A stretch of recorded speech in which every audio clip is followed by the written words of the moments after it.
natural bridges between our lands.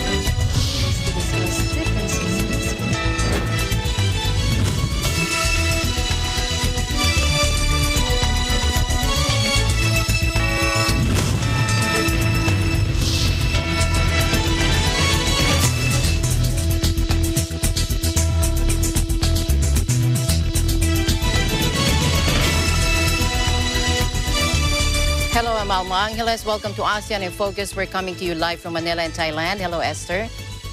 Hi, Alma, and good afternoon to all our viewers. I'm Esther Adanga from ABC Thailand Bureau, bringing you the news in the dynamic ASEAN region. On today's headlines. The Department of Interior and Local Government Secretary Eduardo Año said the recommendation to place the National Capital Region under more stringent Alert Level 4 status will be discussed in the succeeding meetings of the Interagency Task Force for the Management of Emerging Infectious Diseases. The Octa Research Group on Sunday said the positivity rate in the National Capital Region has exceeded 50% for the first time, 50.50% as of January 7, 2022. Cambodia's strongman ruler Hun Sen held talks with the Myanmar junta on Friday, the first foreign leader to visit since the general seized power almost a year ago. And thousands of people were left homeless after a fire gutted parts of Rohingya refugee camp in Bangladesh.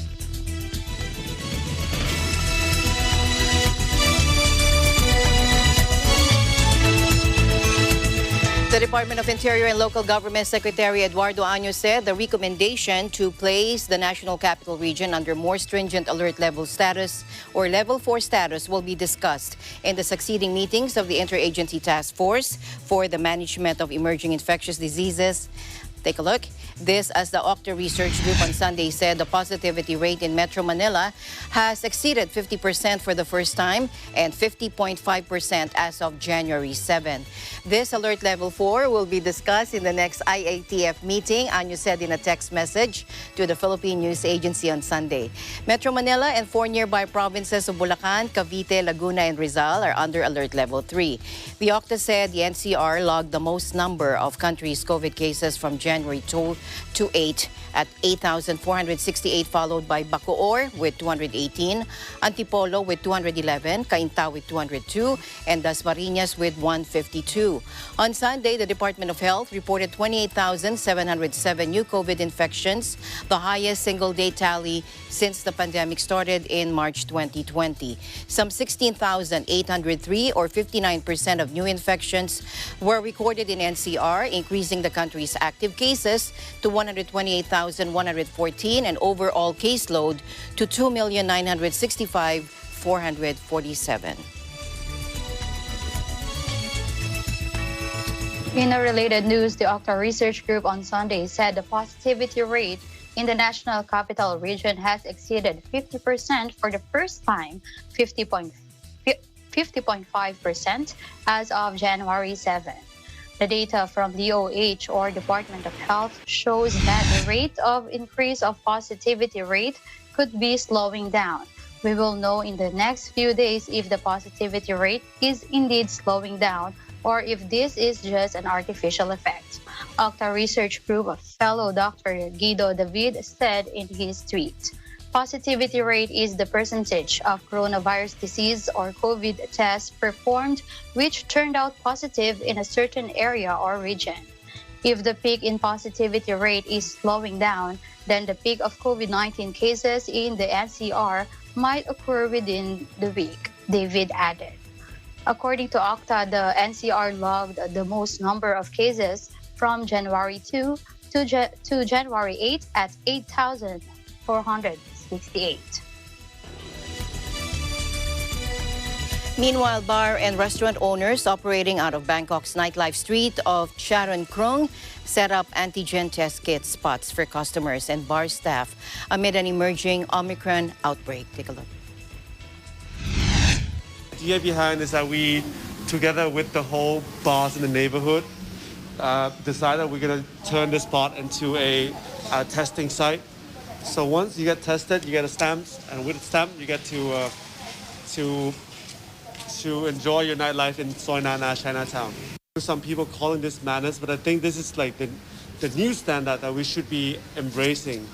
That if you want to come out and live your life, come out, show us the vaccination certification or passport, or do a swab test, ATK test, and then you can enjoy your night out responsibly. Customers and staff must present proof of 2 doses of vaccinations or opt for an antigen test before being allowed to enter the premises. Separately, Kayo San Road, Bangkok's famous nightlife venue, also features RT-PCR testing spot for its workers. In early November, to recall, Thailand reopened to fully vaccinated travelers who had to isolate for a night until they received a negative PCR test from more than 60 countries. But now the government announced the so-called test and go scheme will be suspended indefinitely. The Omicron variant was first detected in Thailand back on December 6, and the virus has since spread to 55 provinces across the country with 2,338 cases of Omicron reported. Meanwhile, 9 people have died and hundreds have fallen ill with diarrhea in areas of the Philippines wrecked by a typhoon last month, with 8 officials warning of a health crisis as millions struggle to secure clean water and food.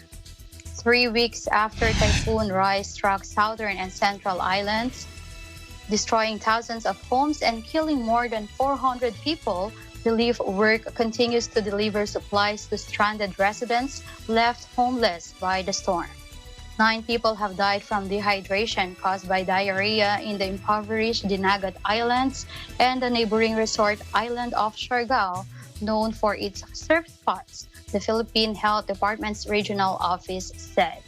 Philippine Health Department's regional office spokesman Ernesto Pareja said a total of 895 cases were recorded there since the typhoon struck, mostly among those left homeless as the government and aid agencies rushed to build emergency water treatment facilities. IFRC head of Philippine delegation Alberto Bocanegra said warned a mounting health crisis in typhoon-hit areas as it scaled up its disaster response. He said typhoon left millions without access to clean drinking water, hospitals, and health facilities. Meanwhile, Super Typhoon Rai, which ripped through the Philippines over the holidays, has created a massive emergency with huge and ongoing needs, according to UN humanitarians. Communities are still reeling from the effects of the typhoon, which made landfall in no less than 9 places across an area the size of Austria and killed some 500 people. Here's Brenda Barton from the World Food Program describing the devastation that humanitarians have encountered. Let's listen in. The needs are increasing every day. From the time that the Humanitarian Needs and Priorities document was launched on December 24th, the needs have gone from 2 million people affected to 7 million. And there's still many, many areas that we've not been able to reach. Many areas without telecoms still today, without electricity. 1 out of, I think, 18 municipalities still do not have water. And of course, we're seeing incidents of diarrhea. We're really seeing a combination of factors on the ground that are of great concern. The Philippines has already been a country that has had stagnant and high levels of poverty and malnutrition in the particular area that was hit. And I'll even say one of the islands was a very famous tourist island, famous for surfing. People came from all over the world. In those areas, 90 to 95% of the houses have been destroyed. It started as a tropical storm and it quickly evolved into a super typhoon. And it just ripped across an area that is enormous, just really razing things to the ground, houses to the ground. The area that I saw, there was no building that was untouched, no house without a roof, but all houses without roofs. We have continued rains. We have communities that cannot go into houses or living in evacuation centers. And COVID, just like in other parts of the world, is now, of course, starting to rip through the Philippines with its highly dense population. To support the relief effort, the United Nations has launched a $107 million appeal, and WFP has requested $25 million of this for food, logistics, and telecoms. To date, the agency has received $4.7 million, 3 weeks since the crisis began. The national government will be ramping up hospital bed capacity, reverse transcription polymerase chain reaction, or RT-PCR testing, and vaccination in the wake of record-high daily COVID-19 infections. Acting Presidential Spokesperson Cabinet Secretary Carlo Nograles said the Interagency Task Force, or IATF Subtechnical Working Group, or STWG, on data analytics recommended implementing an increase in the availability of bed capacity in the National Capital Region and surrounding areas, or NCR+. NCR+ is composed of NCR and the nearby provinces of Cavite, Laguna, Bulacan, and Rizal. He said the IATF STWG also recommended coordinating with the relevant stakeholders to integrate monitoring of the capacity of temporary treatment and monitoring facilities, or TTMFS, in the measurement of health system capacity. Nograles noted that the task force suggested ensuring that patients needing care are promptly and appropriately referred, as well as reassessing the capacity of TTMFS, increasing TTMF capacity where needed, and removing any referral quotas from hospitals. He said Department of Health, or DOH, Field Implementation and Coordination Team and the National Task Force Health Facilities Subcluster have instructed to immediately communicate with NCR hospitals to determine how COVID-19 bed capacity is being allocated. The NTF Health Facilities Subcluster, together with the DOH Knowledge Management and Information Technology Service, were instructed to increase the capacity of telehealth and telemedicine outside NCR. Meanwhile, Malaysia has introduced new restrictions to curb the spread of COVID infections due to the more transmissible variant of Omicron. Here's Alfred Balmes for the report. Alfred. I am here at the Mines 2 Convention Center, Sirikimbangan, Kuala Lumpur, to take my booster shots. This convention center is one of the facility for booster shot vaccinations. The Health Ministry foresees that daily COVID-19 infections could reach 30,000 cases if measures are not taken to curb the Omicron wave. According to the Health Minister, Khairi Hamaludin, the decision to temporarily suspend the permission for Umrah travel was one of the measures that had to be taken to prevent the spread of the variant. Based on the ministry's simulation, if we do not take preventive measures such as temporary postponement of Umrah travel and quarantine procedures, we will see cases surge from this month until February to over 15,000 a day.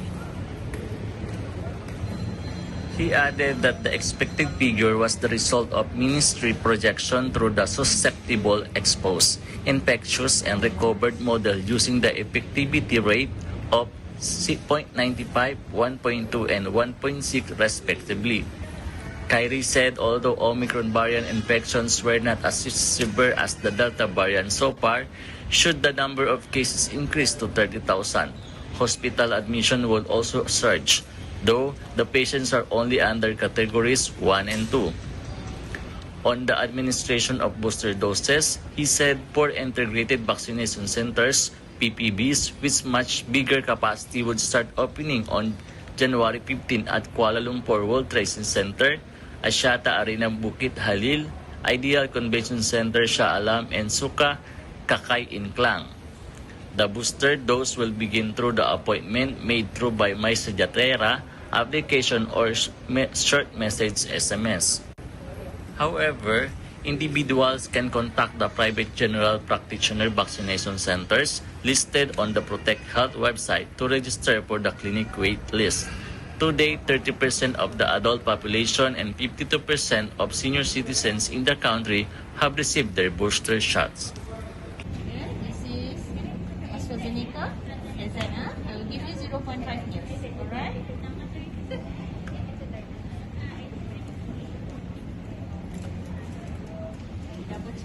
0.5 mil. Okay, ready? Maybe. Nice, relax.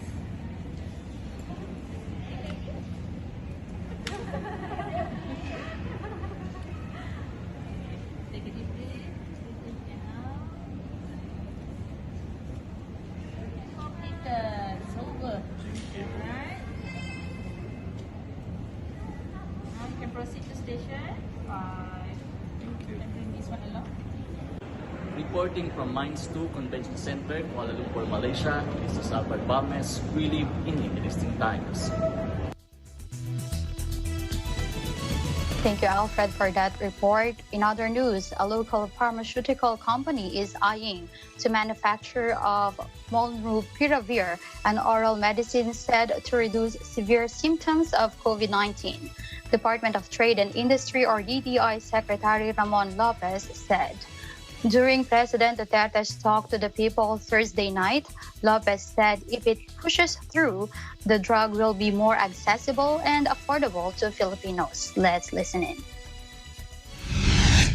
We also appreciate yung nireport ng FDA kanina, especially yung isang local manufacturer na kinukumbinsi namin mag-locally produce nung iba pang gamot tulad nung nireport kanina ng molnupiravir.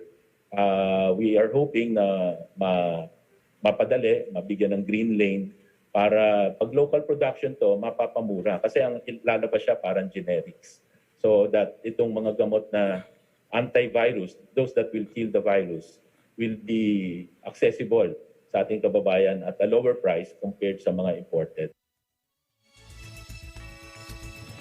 The Food and Drug Administration, or FDA, has approved the Emergency Use Authorization, or EUA, for molnupiravir and injectable antiviral drug Ronapriv. FDA Director General Oscar Gutierrez said Lloyd Laboratories applied for a certificate product registration for locally manufactured molnupiravir on December 22 last year. The said drug is given only to patients who have tested positive for COVID-19 and with mild and moderate symptoms. It should not be taken for prophylactic reasons. Aside from Ronapriv and molnupiravir, the government eyes to bring in another antiviral medicine, Paxlovid. Now, Omicron is causing record numbers of cases around the world. At the same time, considering the illness caused by the Omicron variant of COVID-19 is proving less severe, Octa Research Group fellow Dr. Guido David said there is now a paradigm shift in how the world views the pandemic. Let's listen in.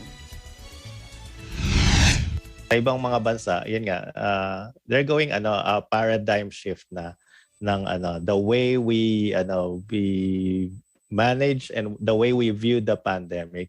Ibig sabihin dati, yun nga, tatakot tayo, gano'n, may pangamba, mga tao, dahil nga wala pa tayong bakuna eh. Pero over the past 1 year, past 2 years. Pero ngayon, iba na dapat yung pananaw natin dito eh. Dati kasi parang hinihintay natin mawala na yung COVID. Tapos pag mawala na, babalik na tayo sa normal. Eh ngayon, wala namang kasigurado na mawawala yung COVID eh. Yan nga, may nagsabing this could be the beginning of the end. Sana totoo yan eh. Pero posibleng may variant na panibago lalabas, may mga ganyan, hindi natin makokontrol yan eh. Pero ang paradigm shift is we have to live with the virus. And kasama yan sa frame of mind natin na andyan yan, paano tayo mabubuhay? Hindi na tayo pwedeng, nakatago. Paano kung tumagal pa to ng another 1 year or 2 years, may panibagong variant na nakatago lang tayo at hindi natin papatakbo yung ekonomiya. Na rin yan. Malaki rin yung consequence niyan sa ating kabuhayan. Kung pinipigil natin. Ngayon, naiintindihan natin, yung past 1 year, 2 years na wala pa tayong bakuna. Pero itong bakuna, libre nga ito eh. Bakit pa ayaw magpabakuna? Naiintindihan ko, kunyari may bayad. At yung iba, mahal yung bakuna. Ganun. Pero libre na nga eh. So parang binigay na sa atin para magtulong-tulungan tayo. Yeah, may paradigm shift na tayo. Siyempre, yung mga yung mga kababayan natin na ayaw, edi mag-protect na lang na tayo. Magsuot tayo ng face mask, may double face mask tayo, yung public health standards, yung personal hygiene, para mabawasan din natin yung pagkalat. Kailangan magtulungan tayo. So yung may mga nararamdaman na sintomas, ayun nga, mag-isolate na sila, magpunta sila sa quarantine facility or mag-isolate at home, magpagaling sila. Ganun naman yung paraan para hindi madagdagan yung pagdami ng kaso. In connection with that, ko lang itong isang tanong dito na nakita ko na Yes. dala ba ito ng mga party? Yes, nakatulong talaga nakabilis ng pagdami ng kaso yung mga social gatherings. Pero hindi rin naman natin masisisi kasi nung panahon na yun, mababa yung bilang natin, mga 400 cases per day. So talagang nagluwag rin naman tayo dahil doon Hindi naman natin expect na ganyang kabilis yung pagdami talaga na talagang napakabilis at sa mga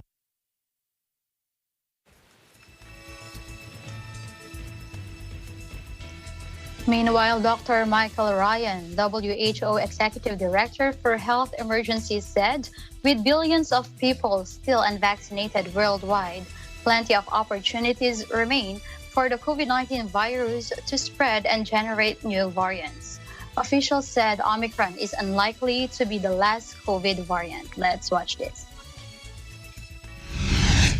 I think it's wishful thinking, quite frankly. At this point, we saw with very high levels of the transmission of previous variants and very high levels of seroprevalence how Omicron was able to come in and exploit the immunity gaps that existed and that do exist around the world. So I think there still is a lot of energy in this virus. As Bruce alluded to, there's still billions of people, as the DG alluded to, who are unvaccinated. So there is still plenty, unfortunately, opportunity for this virus to spread and to generate new variants. We hope that doesn't happen. But at the moment, we're not doing enough to prevent that happening in terms of protecting people and in terms of distributing vaccine in a way that would assist with reducing the emergence of variants.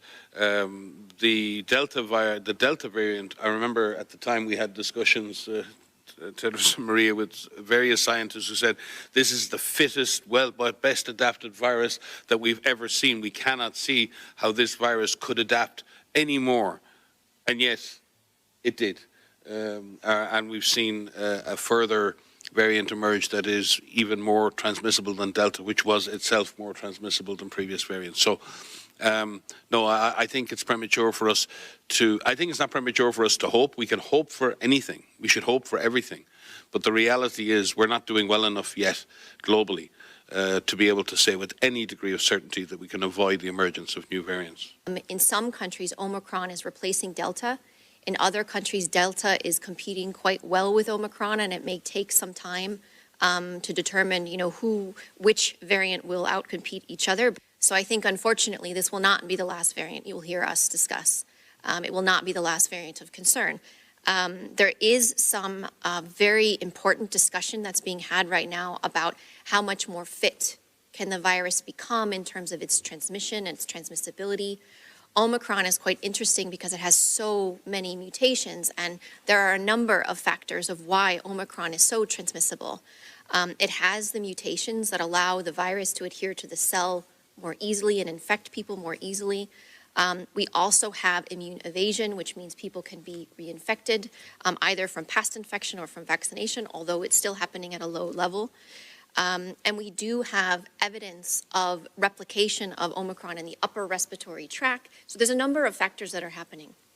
And the question is, what will happen as this virus continues to evolve, and what will those additional mutations mean?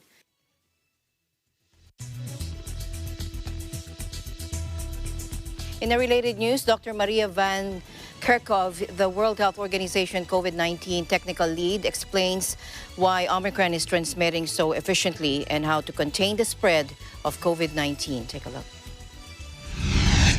Omicron, the latest variant of concern the WHO is tracking, has been detected around the world.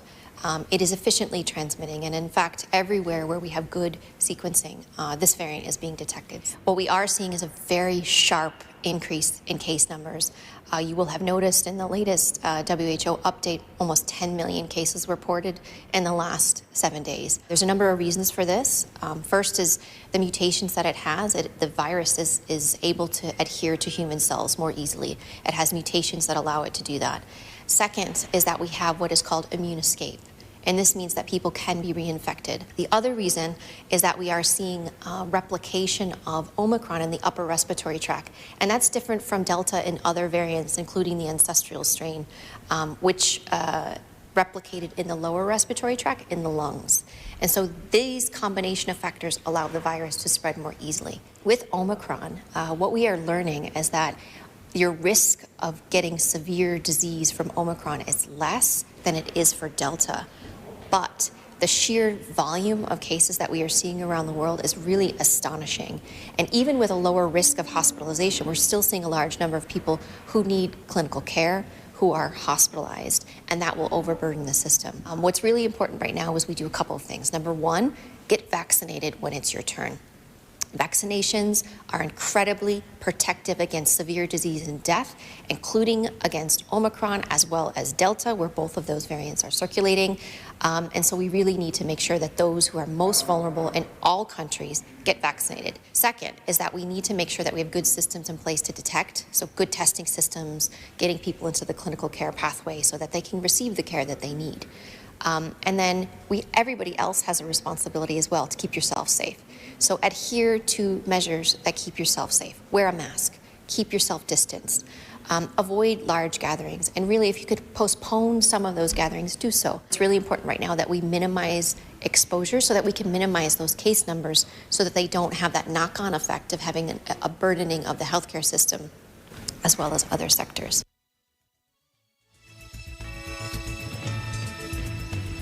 And the news continues here on ASEAN in Focus. Esther and I will be back right after this.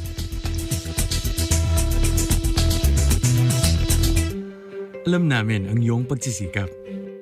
Dama namin ang iyong mga sakripisyo. Kita namin ang pagharap mo sa bawat pagsubok. Kaya sa kabila ng mga hamon ng buhay, nandito kami para umalalay. Kasi katulad mo, gusto rin namin ang magandang bukas para sa kanya. Hatid namin ang dekalidad na edukasyon at makabagong pasilidad sa abot-kayang halaga. Kaya huwag ka na mangamba. Sasamahan ka namin tuparin ang mga pangarap niya.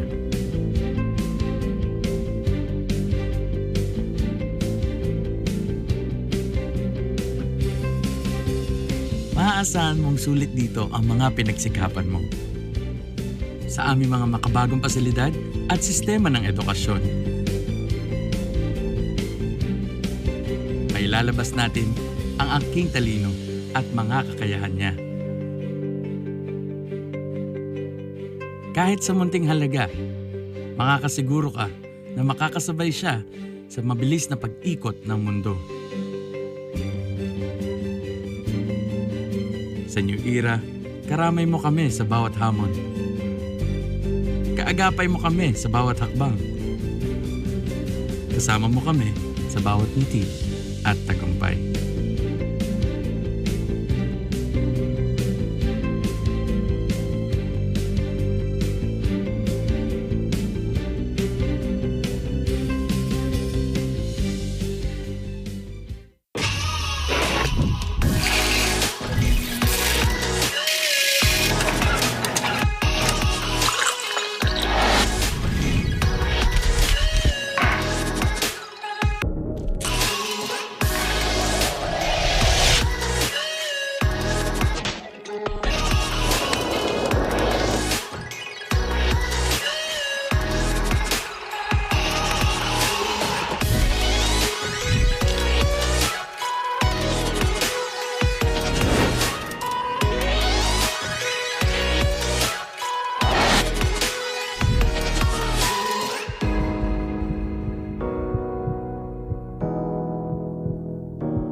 Welcome back. Now let's go over to Vietnam, where thousands of trucks carrying fruits were stuck Friday at Vietnam's main freight border crossing with China after Beijing tightened rules on imported goods because of the pandemic. Lorries loaded with thousands of tons of dragon fruit, jackfruit, mango, and other produce are languishing at the crossing in Vietnam's northern Lang Son province. Some of the drivers say they have been waiting for days or even months to cross. Let's take a look. Mình giờ mình chạy hướng mà chiếc xe 50-60 bạc giờ đi kiếm đồng vợ nuôi con nhá. Biết ra em khổ cực rồi chứ. Mà giờ phải ráng đi giờ cần mất tiền tốn kém cái sao không tốt. Nó phải tốn hơn nữa. Ví dụ xe nó qua thì mình chi phí nó ít, mà xe không qua nằm lâu thì nó hết chi phí của chủ xe rồi chứ. Dạ chứ. Hàng hóa thì cũng vẫn sợ chứ, vẫn hãm, nhưng mà giờ nó nằm trong công mình đâu có biết được đâu, mình chỉ coi ở ngoài thôi. Chứ giờ mà ở trong này mình ở trong công nữa sao mình môi được, mình coi chỉ có coi ở lúc ngoài thôi, mình nhìn lúc ngoài mình nó không có được đâu, chứ giờ ở trong mà không biết rồi, khó tay rồi. Mình bây giờ cứ đỗ ở đây chờ thì nói chung là không biết thế nào. Mình cứ tính vào 7 ngày nhưng mà có khi hơn, vì một ngày xe ở trong bãi này người ta xuất đi được bao nhiêu. Nó không đi được thì mình phải chịu như nào nào. Những chủ hàng bảo là lên đây mà một tuần mà không đi được thì lại phải chở quay lại và bãi nhà người ta, để người ta ví dụ như bán lẻ thanh lý bớt đi để cho nó đỡ thiệt hại kinh tế. Đó là như mình hiểu ngắn một tí là cơ bản là tại Covid. Đổi mà có gì chơi chứ còn mình. Earlier in the week, Lang Son provincial authorities issued a statement advising provinces and businesses not to send goods to the border until the end of the month. The statement said the jam was due to Chinese authorities' tougher pandemic control measures against people and vehicles entering the country. China has been testing cold chain imported foods for traces of COVID-19 since 2020, though the World Health Organization says there is only a very low chance of virus being passed on this way. Several local governments in China have said they have detected COVID traces on dragon fruit imported from Vietnam. According to official figures, Vietnam earned $3.5 billion from the exports of fruits and vegetables last year, a slight increase on the previous years.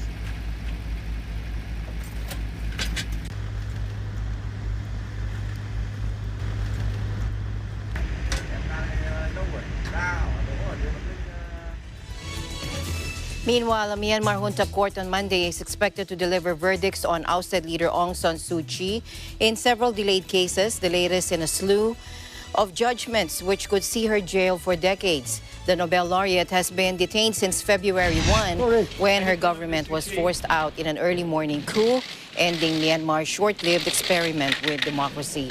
The general's power grab triggered widespread dissent, which security forces sought to quell with mass detentions and bloody crackdowns in which more than 1,400 civilians have been killed, according to a local monitoring group.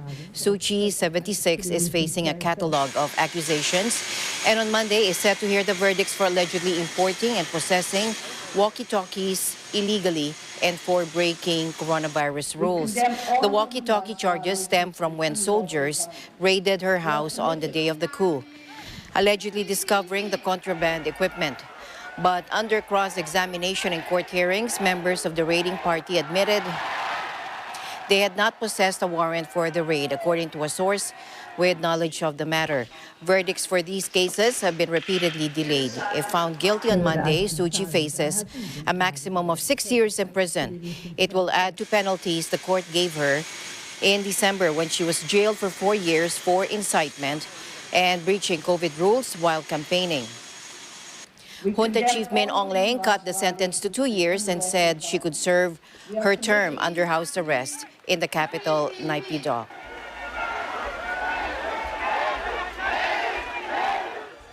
Cambodia's strongman ruler Hun Sen held talks Friday with the Myanmar junta, the first foreign leader to visit the general seized power almost a year ago. Myanmar has been in chaos 2016's February 1 coup, which ousted Aung San Suu Kyi's civilian government and ended the country's decade-long alliance with democracy.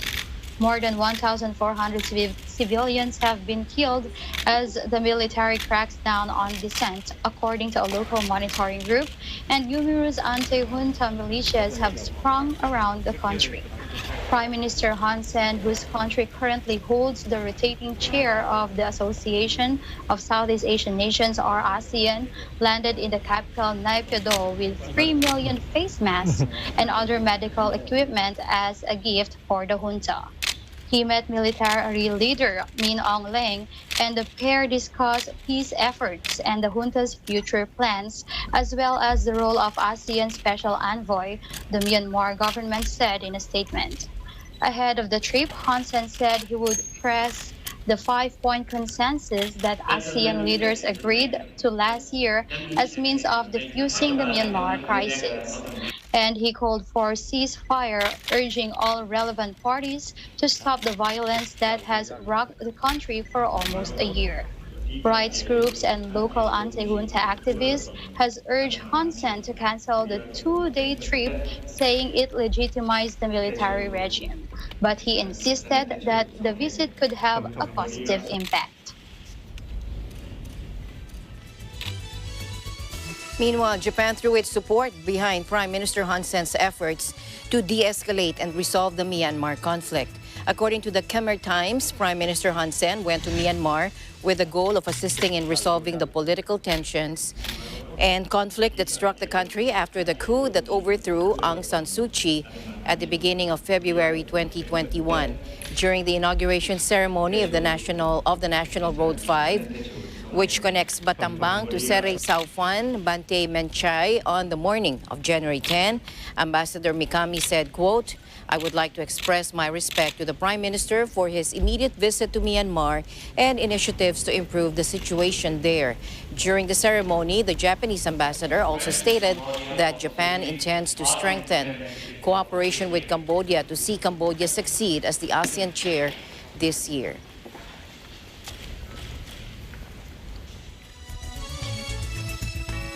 Meanwhile, thousands of people were left homeless after a fire gutted parts of a Rohingya refugee camp in Bangladesh, police said on Sunday. About 850,000 of the persecuted Muslim minority, many of whom escaped a 2017 military crackdown in Myanmar that UN investigators concluded was executed with genocidal intent, live in a network of camps in Bangladesh border district of Cox's Bazar. About 1,200 houses were burned in the fire, said Kamran Hussain, a spokesman for the Armed Police Battalion, which heads security in the camp. The fire started at Camp 16 and raced through shelters made of bamboo and tarpaulin, leaving more than 5,000 people homeless, he said. The fire started at 4:40 in the afternoon and was brought under control at around 6:30 p.m., he told the AFP. In March last year, 15 people died and about 50,000 were left homeless in Bangladesh after a huge fire destroyed Rohingya homes in the world's biggest refugee settlement. The news in the region, former Malaysian leader Mahathir Mohamad has undergone a procedure at a specialist heart hospital and is expected to be discharged in the coming days, according to the medical facility. The 96-year-old was admitted Friday to the National Heart Institute, which said he was to have an elective medical procedure without giving further details. The center said a team of doctors successfully conducted the procedure and the ex-prime minister was recuperating well. He is fully awake, they said, and in high spirits, they added in a statement.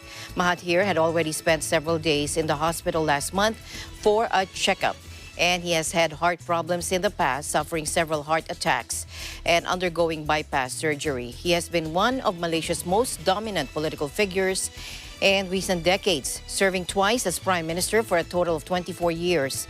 He was leader from 1981 to 2003 and then returned to power in 2018 at the age of 92 as the head of a reformist coalition, but that administration collapsed in 2020 due to infighting.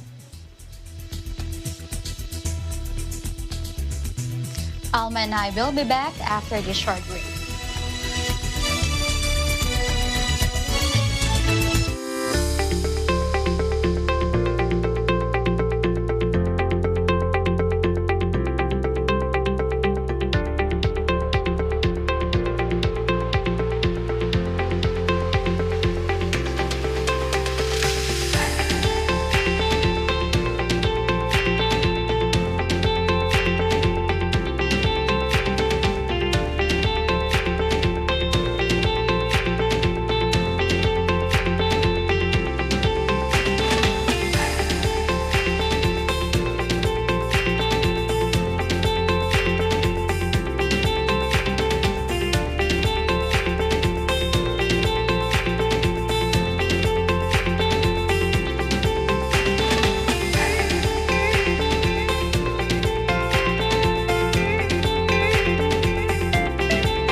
Welcome back. The Department of Trade and Industry Secretary Ramon Lopez said supplies of paracetamol and other flu medicines at drugstores will have already started to normalize this weekend. Speaking to President Duterte during the talk to the people Thursday evening, Secretary Lopez said manufacturers of these medicines have started to deliver to drugstores since Wednesday last week.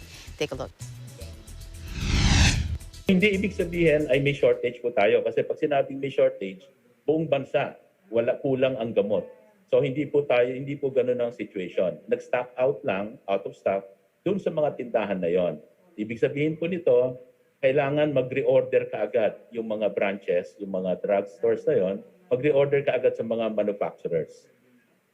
At ang balita sa atin, ang report sa atin, they ordered 3 times more, the usual ordering level po nila. Dahil nga in anticipation of larger demand, especially ito nga part of their preparation din sa mga pagtaas ng kaso from the Omicron. So yung nagsimulang problema ng Lunes, na-action na ho as of Wednesday, kahapon nag-umpisa na. At tuloy-tuloy na ho ito hanggang makahapon mag-normalize yung stock level natin hanggang maybe in-expect ko natin and now until the weekend mag-fill up, mano-normalize na yung supply. At inassure natin public, may supply, wag ko silang mag-panic buying na yung iba magpa-panic buying, bibili kahon-kahon. Ang bilhin lang nila, yung kailanganin lang nila para kasi hindi rin abutan ng expiration pag masyadong marami silang bibilhin.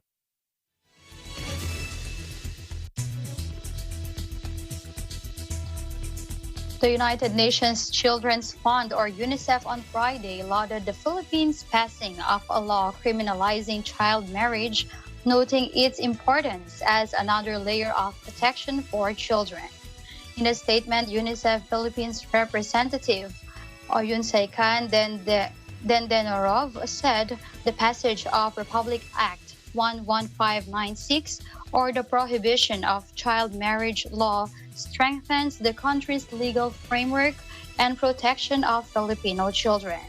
Child marriage, she said, is a human rights violation that can result in a lifetime of suffering, both for young girls and their children.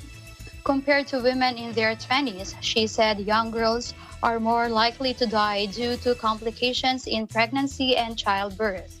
The prohibition of child marriage law was signed by President Rodrigo Duterte on December 10, 2021, and was released to the media on Thursday. The law defines child marriage as any marriage where one or both parties are children and solemnized in civil or church proceedings or any other recognized traditional, cultural, or customary manner. It includes the informal union or cohabitation outside of wedlock between an adult and a child or between children.